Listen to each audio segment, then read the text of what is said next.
Dr. Stephen Radowitz, welcome. Welcome to the podcast. Thanks for having me. Thanks for having me. So, yeah, you're involved in some really interesting stuff. I believe the topic we're going to talk about is mainly alcohol addiction and how alcohol addiction can be treated possibly with ketamine therapy. Right. Exactly. Yeah. And we started this center about it's getting going on almost 2 years now, and initially, mostly for mood disorders, depression, difficult, treatment-resistant depression, anxiety, OCD, PTSD, and within that, a lot of people had co-diagnoses of alcohol use disorder and other addiction issues with addiction, and we found that people were doing really well. Those issues, although they weren't our main focus, actually improved greatly when we start to treat people for the other issues with ketamine, with our ketamine protocol. So Yeah, alcohol is a particularly difficult addiction, something I've been finding out more and more in recent years, and that in the beginning when I first started working a lot with addiction patients, it was mainly opioid addiction. And if you can get a person to start treatment, medication-assisted treatment with buprenorphine, yeah, they do really well, especially, if they stick with it. That's the biggest battle, is getting them started and getting them to not be talked out of it by their family or friends or people on the street and whatever. But if they yeah, stick with it long term, they do unbelievably, incredibly well. I agree. I treat people with buprenorphine. I have a number of patients I've been treating for years, and I think it's one of the wonder drugs. I have to say, one of the most amazing treatments out there I've ever seen. And I've had none of my patients revert if they have the support. The only time they have is when people tell them, they worry about being addicted to something else, but they have I've had a chief of police who was shot and ended up getting addicted to opiates through that, and then eventually had to buy them on the street. He's been clean for years, back to his life, doing incredible. At a art dealer, a woman, was an art dealer who did well. Just amazing transformations with that medicine. So yeah, I agree. Yeah, the success stories are really incredible. And now we're hearing so many great things about psychedelic therapy and treating PTSD. And ketamine has like a whole list of things that it can help with. I think it's depression, OCD, PTSD. There's a whole list of things, and I hadn't really seen alcohol listed before, but it's really intriguing because it's so difficult. There is a list of medications we can use and different approaches with alcoholism, but people just seem to they get off of it and they do really well, and then they go back to it, and it's frustrating. Right. I mean, alcohol, I think the issue is it's so part of our culture. It's accessible. It's been legal for years. It's even in a lot of our even religious ceremonies, it's part of that. And I think it's part of the way we socialize, the way we relax. So and people don't see it as a drug, and it's always like, listen, when we do our medical, even my medical intakes, we do, drugs and then alcohol is a separate thing, where a drug is, alcohol is a drug, and one of the most significant drugs out there that we have, if you think about it. If I took a pill and gave you the same effects of alcohol, I mean, I would say like, that's a pretty crazy drug, but again, we're socialized, we have different tastes. We've made alcohol so accessible now. You have those drinks now. You don't even taste the alcohol in them. They're just these sort of seltzer, all those hard seltzers. It's like so instant. It's great for children too. It's flavored. You don't taste the alcohol. So Yeah. I think it's a big issue. So, and the reasons, I think, all those things, when you talk about how ketamine and psychedelics are used for so many different things, so I think there's a common source, a common seed to all these different conditions. And I think we tend to think of them as a separate entity when they're just sort of symptoms. I don't see depression, anxiety, PTSD as disease processes. There's never been found, like, there's no gene for these things. There's no gene, although people would argue with me like about even addiction. I think for most people, it's just a way of coping. It's not a disease in and of itself.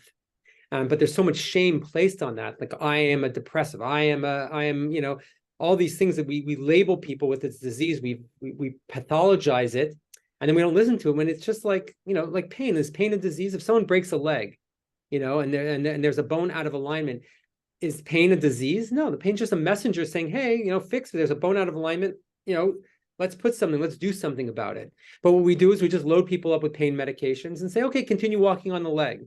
And eventually, you can walk on it and something's off and you might need more and more of the pain medication, the morphine to keep on functioning. And eventually you're gonna have to deal with it. The same thing with depression and anxiety. They're just symptoms that are letting you know that there's a sort of I call it a psychospiritual misalignment, that we're not living our life in alignment with where we want to be or where we want. And different things will sort of jolt us out of alignment. Different, could be different life situations, traumas, whatnot, that could jolt us out of alignment. But those things are not there. We don't want to suppress them. We want to listen to them. Of course, there's a place, when someone has a broken leg, we have to take some pain medications, get them in, put a cast on. And then once the leg is healed, the pain goes away because it's no longer necessary. The same thing with those, but what we do is we use alcohol or different substances, summing through Instagram for hours, watching porn. All these things are just ways of escaping, of sort of trying to not listen to those difficult messages that we're, when we're not ready to make the changes in our life. So, yeah, I don't know. Yeah, it makes sense. I mean, it does seem like all these things, this list of things that psychedelics and ketamine can help with, it there does seem to be probably like a unified theory behind it all, like even chronic pain and depression and addiction, that they're, maybe all like different sides of this 12-sided coin or whatever, that they're just all like somehow related in the brain of how, and they're not exactly the same. I mean, a person could have chronic pain and not have an addiction at all. But there does seem to be a connection, and yet also all of these conditions, in fact, bipolar, even migraines. I think ketamine can help with migraines also. But there's a lot of stigma with a lot of these things. Like someone, could be having an episode with being bipolar, and someone says, "Well, snap out of it. Just stop it already. You're just looking for attention." Or maybe even with a migraine, it's like, come on, it's a headache. Take an Advil. And it's like, well, no, that doesn't work. But so there's that's one thing I think all these different conditions have in common, is the stigma and the misunderstanding of that these are real things that people are suffering with. And the shame. I think the big problem with, I think, addiction is like people get labeled as, I'm an addict, and this is who I am.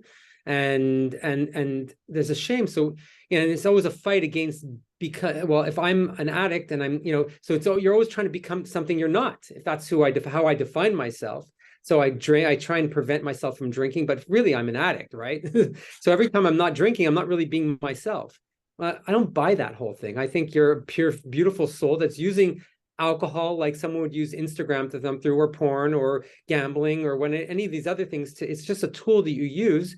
And the question is, you have to ask yourself, is it serving you? Is it really helping you in the long run? Or is it suppressing you? That's the only thing you need to ask.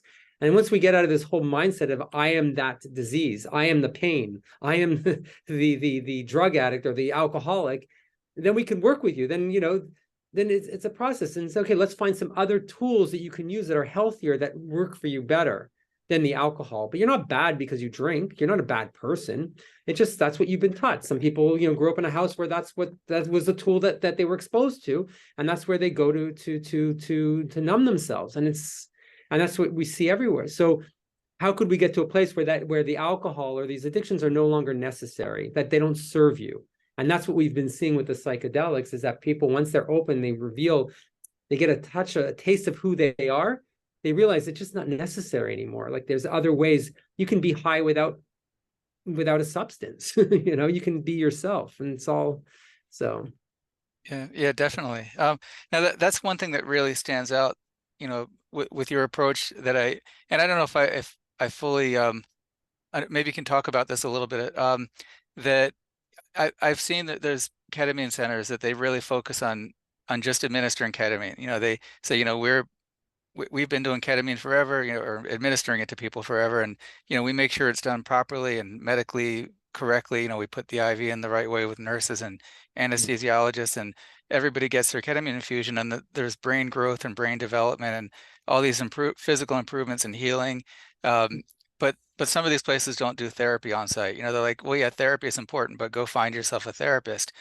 And then there's other places that integrate the therapy, which seems like a good idea to me, to have have on-site therapy, but it seems like your approach is to also integrate spirituality, which I don't think I've heard before, and that seems like a really good idea. Right. Yeah, no, I mean, I think my take is a little more when we talk about spirituality or mystical, because a lot of, in psychedelics, a lot of the experiences are described as sort of mystical. It's hard to explain. We just don't have words to describe or the science to describe them. I think it's just a science, when you talk about a soul or mystical experience, I think it's just a science we just haven't discovered yet. We don't have ways of measuring in our current state. We're not that advanced. We think we're so smart. We're not so smart. we're children trying to, just sort of discovering this. It's like, if I took an iPhone and showed someone, I brought it back in time 150 years, they'd look at that as a mystical device. They couldn't even handle seeing it. It would frighten them. The same thing with some of these experiences that people come up, although we're much more open to understanding right now, we see an iPhone and we know we don't exactly know how it works, but we just accept it. It's the same thing with mystical experience. I think we're more open today to accept or to, understand that we might not, there is an understanding, but we just don't get it now, but maybe we will at some point in the future. So I think that it's important to maybe believe or be open to things that we just don't quite understand, but that there's a bigger picture. And that's spirituality to me, is sort of this interconnectedness. It doesn't necessarily mean religious. People often associate spirituality and mysticism with religion. And there could be, and it's nice when it's balanced, and some people find their way through religion, and I think that's amazing. There's other people who don't, but it doesn't mean you can't be spirit, you can't use the power of these spiritual experiences to help heal.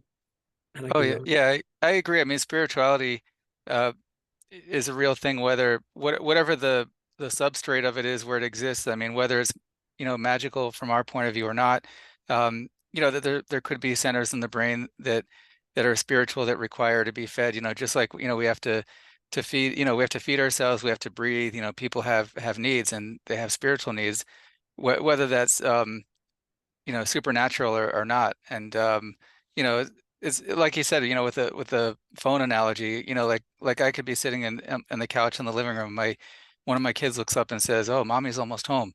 Like, how'd you know that? Well, she texted me. Like, well, I right, mean, from my point of view, it looked like you just psychically, magically knew she was almost home. But exactly. yeah, I mean, so we don't know like what the technology is. I mean, you see birds flying in formation. It's like, how do they know like where to place themselves? Maybe there's a mathematical explanation or physiological thing or physics or whatever, um but yeah, I mean, someday we may fully better understand what spirituality is and why we have these experiences. But yeah, I mean, just right now, I mean, we have access to some of this, like they're now um what is it? Psilocybin is being talked about as becoming legal and decriminalized in some areas, and I guess that they've used it with end of life patients to Right. allow them to feel better about where they're going. Right. Yeah. I mean, it's beautiful. Yeah, you get to a place where you sort of stand outside of yourself and you realize that there's a part of us that pre-existed, that existed before we were here and will exist afterwards. You step, yeah, and I think you get that with ketamine as well, or a lot of these psychedelics, is you get a bigger picture of your essence. I always I see all these psychedelics, no matter what they are, as different keys to your ego, to your mind, to this brain. And just a dimmer switch. And we're not trying to kill the ego. The ego is this sort of, I see the brain and the ego as sort of as the same, synonymous. They're just, they're here to help protect us, help us exist in this world. The problem with humans is that we want to do more than just exist. We want to live. And existing, our chair or rock exists. It's heavy. It just exists. But humans, we have this desire to give purpose to life, to have meaning, to have joy, to have love, to have, to appreciate the interconnectedness of life. And that's what makes us light. Boy, it allows us to remain upright and walk rather than be on the ground and as a heavy corpse. And it's always about that balance. We always have to have that balance. I think that's the key in this world, is to find, and that's always, it's a tricky thing. It's like, you ever take two magnets of opposite polarity and sort of put them on top of each other? Yeah. Want to touch, they sort of repel each other, right? But if you get a nice like amount of pressure, they sort of hover, they have like float over it. It's very sort of satisfying.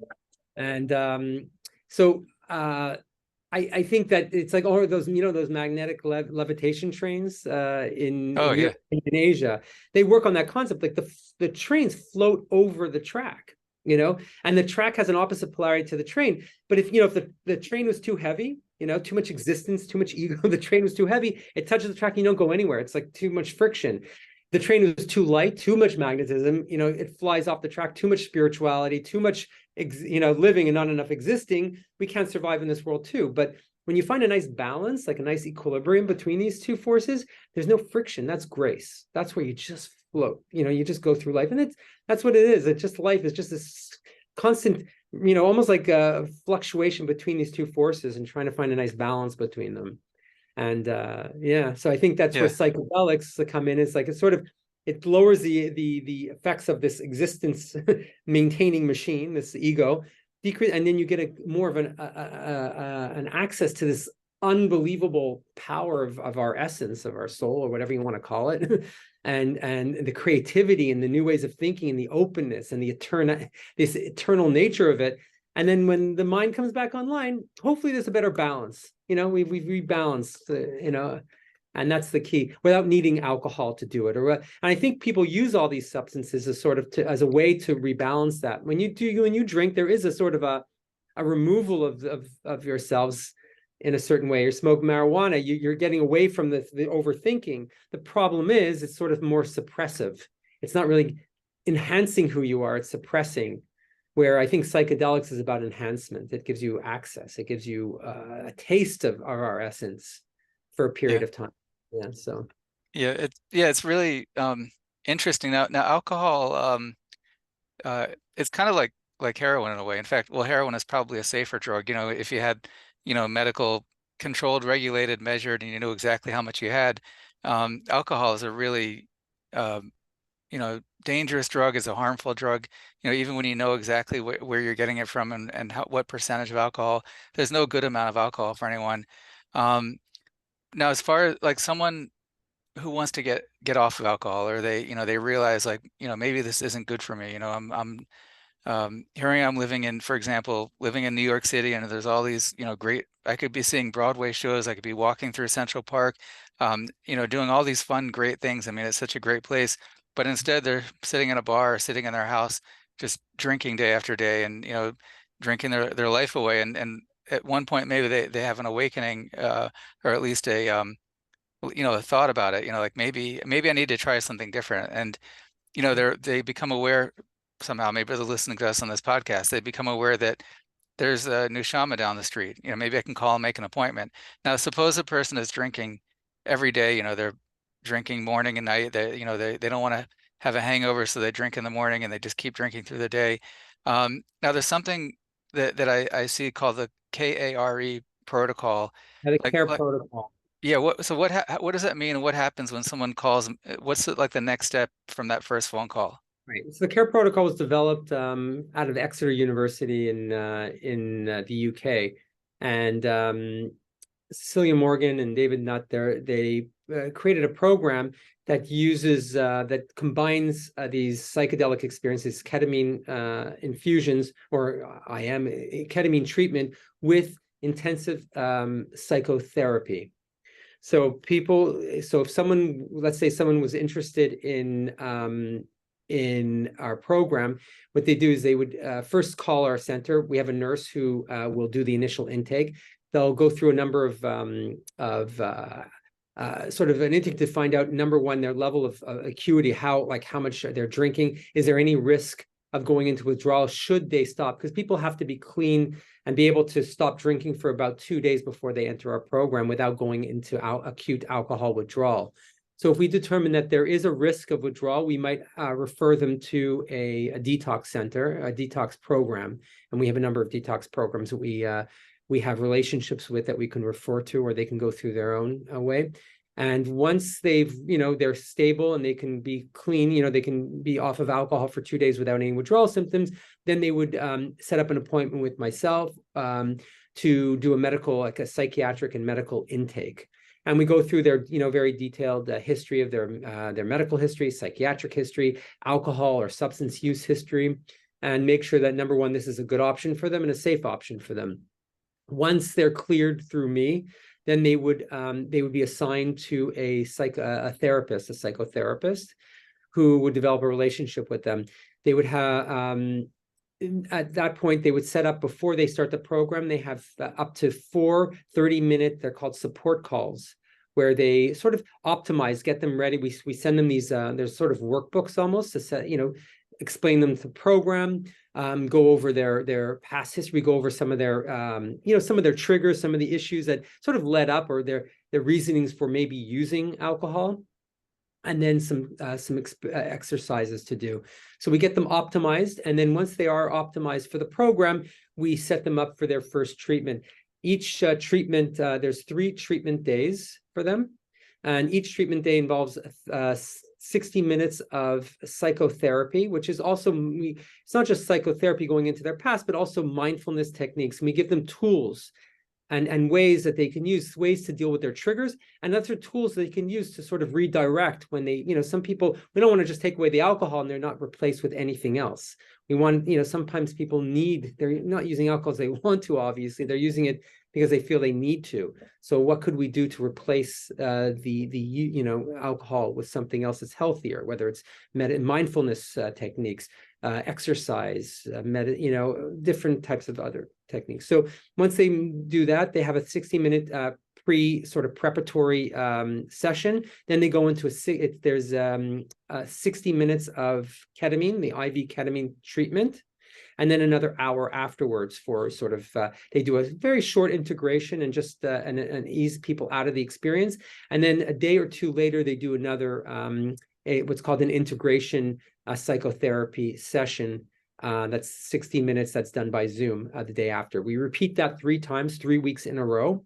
And then there's a 4th week where there's no dosing of medicine. There's just a continuation, a summation of what they did with a psychotherapy session. And that's the general program, the KARE program. This has been studied, well studied, and it was shown at 6 months to have about an 86% clean, like the 86% of the people who went through the program were clean at 6 months, which is pretty amazing. I mean, half of that is amazing. Yeah, the 86% is huge. I mean, that's I was in yeah. their in the study protocols, in a very structured study protocol, and which we're following that study protocol every day. Like they also, for each week, they also get workbooks, and there's very specific, there's work. They're very much involved in the program. So we really stick to the structure of that program, and hopefully we'll have the same. I think those are reachable rates. I really do. Yeah. That's so yeah, I didn't realize that was a studied and established protocol, like separate from your clinic, because there may be different clinics that say, well, we do a little therapy here and there, but you're doing like something that's proven, and and that's and it sounds very extensive. So is there, just to go back to what you're saying, there's definitely therapy and integration therapy the day after, and extensive for like a full hour. Did you say that there's also some therapy? Is there any therapy done during the actual ketamine treatment? So, that's very important. So there is a therapist in the room that sits in with them, but there's different ways of doing, ketamine could be administered in 2 different ways. There's what's called CAP, or ketamine assisted psychotherapy, and then there's ketamine assisted therapy. The difference between it is that some people use a psycholytic, so a lower dose, usually given in with lozenges, oral or nasal spray, and they get people into sort of an altered state, but not a psychedelic state. And the psychotherapist might work when they're in these sort of more relaxed states. They do some psychotherapy during those sessions.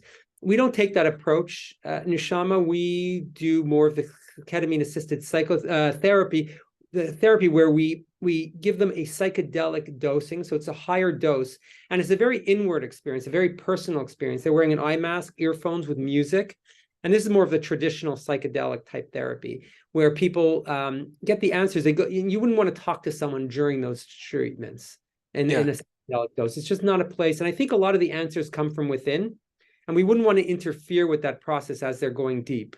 And so we wait until after they're done. So we do the therapy before and a little bit of integration after they're fully out of the experience. Yeah. And then we try and make sense of some of the things that come up during their journeys. Okay. What is and I see that you actually have on the website, I was looking through the the staff, meet everybody, and there's a lot of people there that do different things, which is great. Someone I saw there has a position of being an integrationist. Yeah. What does an integrationist do exactly? Like, what does integration mean? More of a coach. They have a coaching, degree in coaching, life coaching. It's really to hold space. I think the whole idea after ketamine, we're not here to do. A lot of people come in with their own psychotherapists, or their own psychiatrist, so they're already seeing a mental health thing. So we're not here to interfere with that process for most people. We're here just to hold space, to have a safe place where people could, number one, we can to help them prepare for the journey. So we give them mindset, set their mindset, work on their intentions of what they want to get out of it. So it's not really going back and doing therapy. And then after the experience, to sort of make sense of what comes up, try and take what comes up in during the journeys and frame it in a way that they can use it in their day-to-day life. So it's not about going back necessarily and going a deep dive into their past, or it's more about presence. It's more about bringing to a presence and using and helping them sort of integrate the experiences into their everyday life. So. Yeah.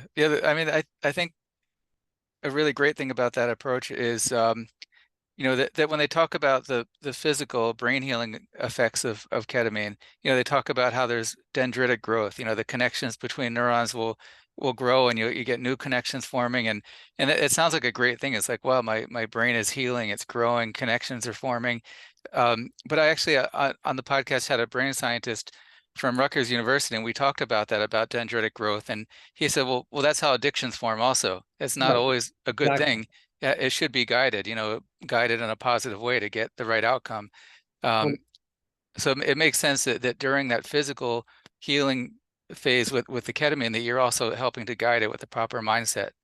100%. And I think you have to see, it's just not just the ketamine, it's also what you do afterwards. It's not like you sit back and you're going to have this infusion of ketamine and everything's going to be okay. It doesn't work that way. It's a very active process, and people are part of that process. And for it to work, you have to reprogram. So when you're opening up, there's a sort of neuroplastic process. You're opening up your state of mind. The brain is more open. You're changing the dendritic connections, or whatever it is you want to say. And as much as we think we know, we don't know all of it. These are just, a lot of it is theories, but you want to reprogram with something new.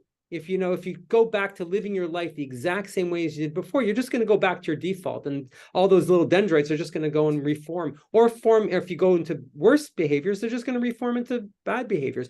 So we try and encourage people. We call it like aftercare, psychedelic aftercare. It's like doing things that are more in alignment with where you want to be, whether it's meditation, doing yoga, picking up some spirituality, getting into some spiritual practice. We recommend books to people. We forming community. I think community is very important, where you're joining a community, whatever that means to people, finding the ways to live your life in more aligned. So all the alcohol or the depressed thoughts or the addiction issues are no longer necessary. They just don't see, you realize they don't serve you. There's a better way. Yeah. And and we're seeing, I think, very good because of that. I think we see better outcomes. A lot of the studies that were done out there with ketamine, we're looking really at the ketamine as a drug itself. Like they were taking out all those other factors. They want to see, does this substance, treat depression? And so they would remove all. There was like often there, some of them did have some integration, but most didn't. Even the music was very, limited, and because they didn't want to interfere, they just wanted to see, is this compound responsible for the outcome?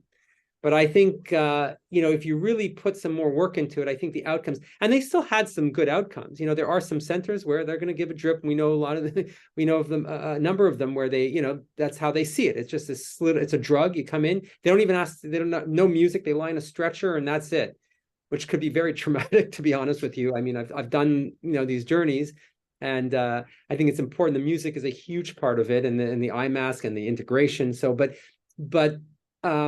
I think that experience is more important actually than the ketamine itself. Yeah. I mean, ketamine is essentially anesthesia. I mean, it's yeah, it's like it's a light switch. It's a switch. It's just an experience. Yeah. I mean, the way I sometimes think of it is that you have, normally you get anesthesia when you're getting surgery or a procedure like colonoscopy, or your wisdom teeth pulled out or whatever, and when you get anesthesia just for the sake of getting anesthesia, it's kind of like a cruise to nowhere. You get on the cruise ship, but there's no destination. You're just kind of floating around out there. Um, but yeah, I mean, it's nice to actually go somewhere. Yeah. And be guided to, like, go to a nice place too. So There's sounds like like, a purpose behind it. Like there has to be yeah. intentional purpose.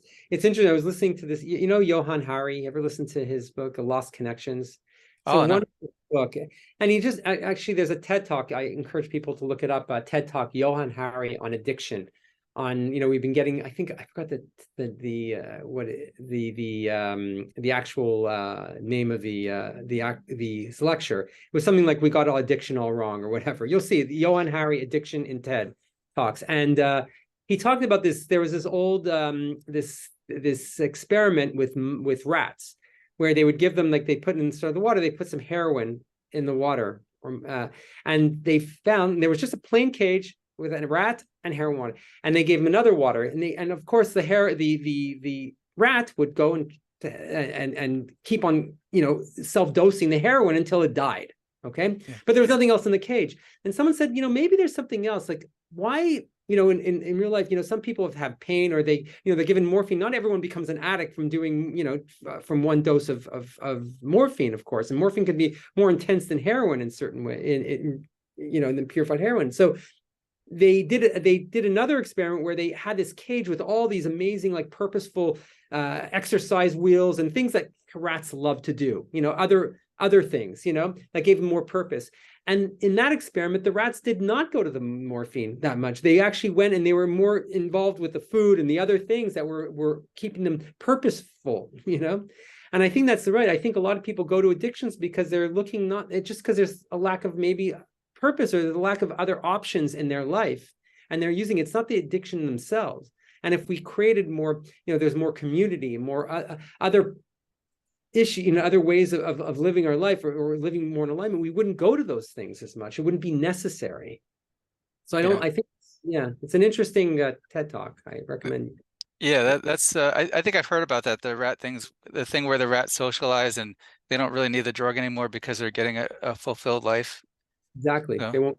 So it's a yeah, very good lesson. it reminds me, there was I don't remember, I don't know if I'm remembering it exactly right, but there was an experiment in the 60s where they worked with LSD and prisoners, and the outcome of the experiment was that they had 100% success rate. None of the prisoners that they worked with went back to prison, but people who criticized the experiment said, well, you guys formed a relationship with the prisoners, you helped them find jobs, you looked after them. And it's like, well, how's that cheating? I mean, that's who thought the drug itself, but all by itself, was going to solve the problem?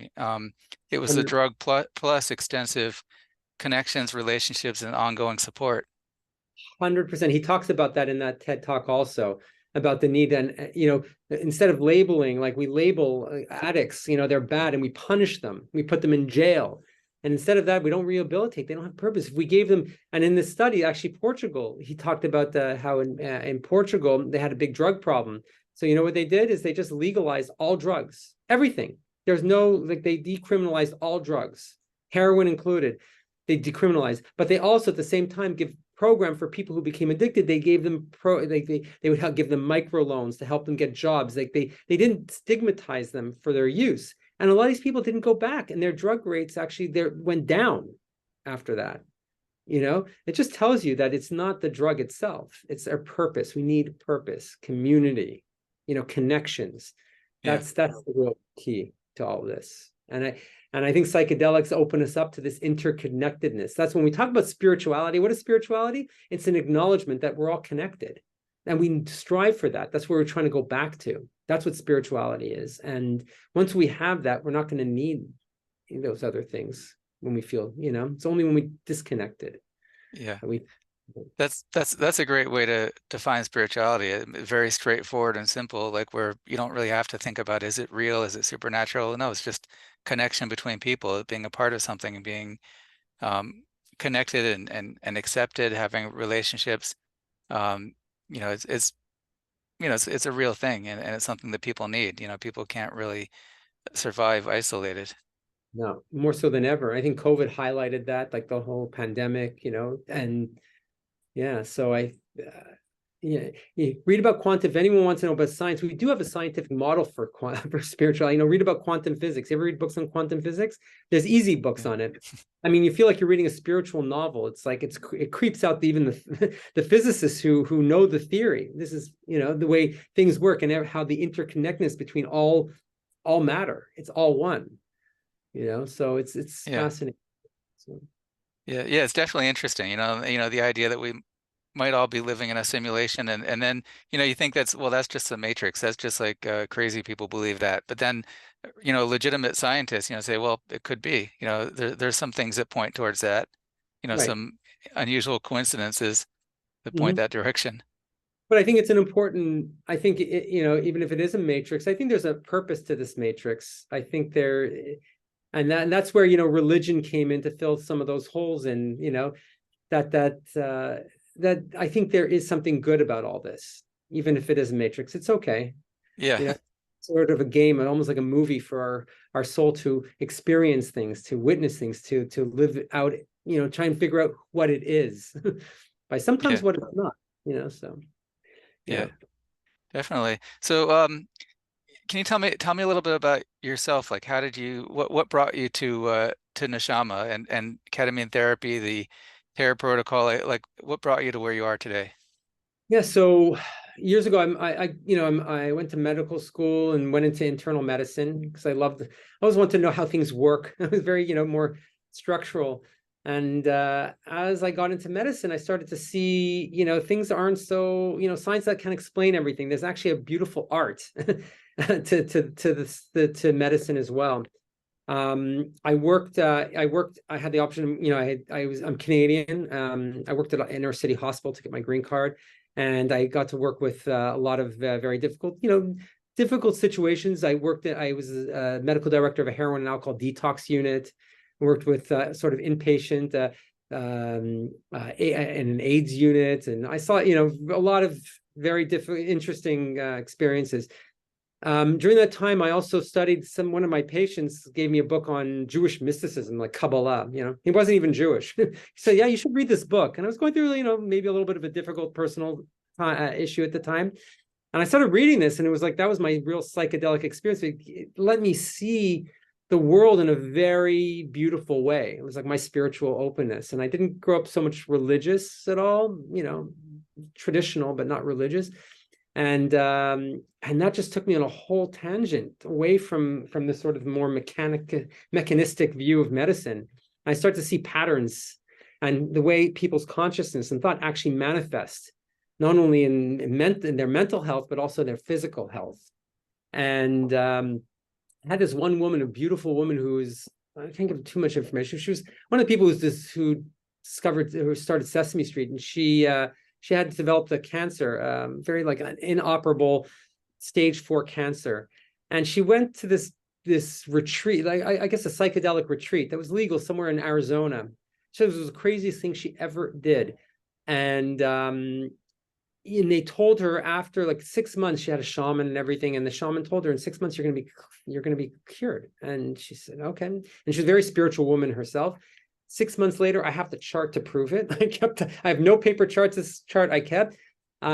She completely cured, cancer completely gone. Completely gone. You don't survive that. She did treat herself with chemotherapy and things, but you don't survive this type of cancer. And I was like amazed by that. And I started doing more research on that and saw the power of the mind. And it was really her mind, actually. It wasn't just the psychedelic, actually, because her husband developed cancer years later and did the same ceremony, and it didn't do anything for him. And she told me that he didn't believe, and he did it because she did it. But it was her belief. She said, I really believed in this treatment. Like I really believed in it. And the power of the mind and to heal is incredible. So over my partner started developing headaches after first son was born, and we didn't know. We tried everything, sinus surgery to acupuncture to medicines and everything. Nothing worked. So we were introduced to a sort of a psychedelic retreat where they used these different agents. And during the retreat, it came up that exactly where the source of the headaches were. It was like a trauma. And it was shown, and the headaches completely dissolved, went away, off treatment, everything. And I'm like, whoa, okay, this is very powerful. And this is about a year before COVID hit. And over COVID, one of the people, I met there, decided to start one of these, this center. And I said, you know what? I just felt it was right. I saw that, I knew there was going to be an epidemic of mental health issues, this, sort of loneliness and detachment over the COVID. And I felt like I needed to do something different. Also, during my, as a doctor, as an internist, I also saw the overuse of a lot of antidepressants. And I stopped sending to my patients to a lot of psychiatrists because they'd come back on 4 or 5 different medications and sort of numb to life.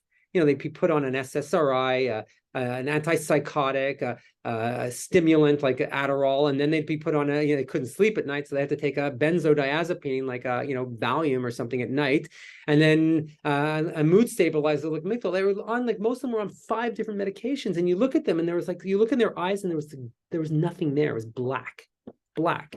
I'm like, there's something wrong. This is not right. So I started taking care of my own patients for a while. If they needed antidepressants, I would put them on, but I would take them off it. At some point, like, I would also encourage them to do meditation, to do yoga, I would talk about spirituality, whatever that meant to them, and started to, guide them towards other things. And I saw really good results. And I saw that it just really aligned with the type of work, I saw through ketamine and through psychedelics, I can really help people really be a primary care doctor. And that's what I am, I want to get to the seed of disease. And I felt this is my way. And I feel, I've been doing this for about 2 years now, and it's really special. It's humbling. Does it work for everyone? No, but I think it works better than I expected to, if people are open to it. And, I think it's the future, if it's done well. And we're also learning. I'm learning every day. I walk into a patient's room, I humble myself to know that, like, it's different every time, and every experience is different, and every member that comes here is different, and you just have to be open to what comes up. So yeah. The way you just described it, it reminds me of the story of stone soup. The person said, let's make soup, but all we have is a stone, and that's going to make the whole soup. And they're like, oh, we have these other ingredients. Let's throw a little bit of this in and a little bit of that, vegetables and seasoning and whatever. And next thing you know, like it tastes delicious. But you start out, like, maybe ketamine is the stone, and not that it's not doing anything, but it's maybe like a starting point. But by itself, is not going to make a very flavorful or pleasant soup. But now once you put all these other things in, the therapy and spirituality and connection and all these different kinds of guidance, and plus I love that there's, like, some real science. This is all real stuff, but there's, like, solid science there too. The KARE protocol. Yeah, the KARE protocol is science. And then we got into the addiction end of things. We have 2 programs here. We have Nushama, like our regular program. It's geared towards more mental health issues and lower levels of addiction, where we, our protocol is actually 2 infusions. They go through the same medical intake and all that, and then they do 2 infusions a week over a 3-week period, and then there's a 7th booster that happens anywhere from 2 to 6 weeks after, and the same integration, less psychotherapy involved. So, but we do the preparation and integration after each experience as well, and then if they need therapy afterwards, some people, so we can't force everyone into therapy. Many of the members who've come here have been through years of therapy. They sort of know all the theory. The problem is they don't feel it. They don't internalize it. They know what they need to do, but they need to bring this into their heart. Or they have to feel it.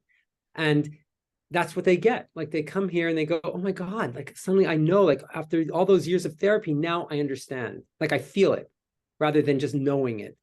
Sometimes when you go ahead too much, it's intellect. There's something much deeper than intellect. There's an inner wisdom that's just endless. Yeah. So. Now you mentioned you're Canadian, and there's a Canadian organization that's really incredible, that I can't remember the name of the doctor that founded it, but it's the Canadian Alcohol Use Disorder Society. And yeah, and they talk about, like, there's like 5 or 6 different medications that they just want to make doctors aware that there are medications that can help. Anything from, like, naltrexone, and I think gabapentin, and there's a variety of different things that can help in different situations, and maybe they should add ketamine to that list. Right. that, which would be great. But that naltrexone is something that I wanted to ask you about, just to uh, there's something called the Sinclair method. You're Right. Yeah. aware of Yeah. So lower, it's like, it's not an alcohol abstinence program. It's sort of more harm reduction, where they use slow doses yeah. of Naltrexone with a decreased use of alcohol to for moderate use of alcohol. Yeah. Yeah, and then the official name, not the sensational name of Sinclair method, but the official name is pharmacological extinction. That you're, it's like the what's his name? The what's that guy, the scientist with the salivating dogs, Pavlov. Yeah. Pavlov. Yeah. Yeah, it's based on the Pavlov's dog. Pavlov being like the first Russian to ever win a Nobel Prize, for his experiment with dogs and ringing a bell and they salivate. And the second part of the experiment was, let's keep ringing the bell but never give them the treat anymore, or the food, and eventually they salivate less. And Mhm. this Sinclair method, I get, as they take the pill and it blocks the opioid flood of endorphins, and they take a drink, that naltrexone plus alcohol, little by little they drink less and less and less. Um, is your protocol, is the KARE protocol or the ketamine therapy, can that complement? Can those two complement each other? Can a person do both of those, the Sinclair method and ketamine therapy? Yeah, I like them to be off. There is some type of, yeah, I they can. I mean, I don't see why they're not. I'll tell you, with ketamine, it is more of an experience than the drug itself. I mean, the drug definitely has some biochemical or neurochemical effects on the brain, but it's just, what I find, everyone comes in here and says that, like, they just don't feel like that the ketamine is no longer, like, it doesn't serve them anymore. Yeah, Like, I don't even think you need the naltrexone with this. I mean, it could be used as an adjunct. I wouldn't use it while you're on it, but I'm fine with that. But I think it just gets to a point where you realize who you are, and that it's almost the antithesis of the psychedelic experience. When you get in touch with who you are, you realize, like, why would I drink something that's going to inhibit that? Like, it's almost like that. Like, wow, it's like, yeah, it doesn't make sense. I mean, myself, I've done a number, different psychedelic experiences, including ketamine, and I don't do it that often. I've tried it, and I find, like, I can't drink. Like, not that I can't, I just don't, I'm not drawn to it at all. I was never a big drinker, but I enjoyed it. I would drink, as anyone else. And now I'll do it, in a social setting, but it just doesn't serve me. I can't describe it, but the high from it is not, it's actually doesn't, it actually makes me feel worse. So yeah, I still enjoy, like, I like the taste of wine sometimes, when you're eating a meal, but even that, like, I rarely even get wine now. I just don't have a taste for it. It's the weirdest yeah, thing. And a lot of people, that's a very common theme, yeah, so yeah, it'd be interesting. I don't know the studies. I don't know enough about the Sinclair method. I know about it, but I don't, it's not yeah. something I personally prescribe. Yeah, ideally a person shouldn't be drinking a huge amount of alcohol. Like you said, ideally you'd like them detoxed first. Right. Um, and that's another interesting thing that, we've worked with a lot of people with alcohol detox, where we safely get them off of alcohol, doing a detox protocol, and they're great, for a while. They're like, wow, I'm alcohol free. I feel great, back to normal, and get back to life again. And at some point it hits them, the cravings, it comes back, whether it's days, weeks, or months out after their detox. But and they can either have a good support system and deal with it, going to therapy, going to support meetings, having people to talk to, finding ways to not take that first drink. But sometimes those cravings can be overwhelming. And but you're offering something that a person can do after detox. They go through the detox, and now a couple of days after, now they can go and do the KARE protocol. Right. They do the KARE protocol, and then we also give them, there's techniques, and we give them tools that they can use also when they do have the cravings come up, to identify them and to replace it with other tools, even breath techniques. And there's some of them are so simple but so powerful. Even when I mean, when you're triggered and you see a piece of cake, just take a deep breath. Like, you breathe in 4 seconds to hold the breath, and then the breath hold. You have free will to decide, like, how am I gonna? Do I really need that cake? Like, I can go to it and automatically eat it, but if I take a deep breath and hold it, just even that few seconds, like, I don't know, I really don't need it. And then you just walk away from it. Just Yeah, like a few seconds of free will, like, I choose, rather than reactively going and eating the cake or having the drink or summing through Instagram, I choose. If I choose the yeah, cake, choose it. That's fine. Choose a drink, but at least I have free will. I think that's the problem is we feel like we don't have free will. We're reactive. It's sort of this automatic, program in our brain that's making us do these things. But we're more than that, and we can Yeah. step out. Yeah. And Uh, then, yeah, there's a technique people can take home with them right now. Anyone listening right now, next time you're about to do anything pleasurable that you might be questionable as far as it's if it's going to benefit you or not, whether it's like eating the cupcake or going on social media, taking another drink.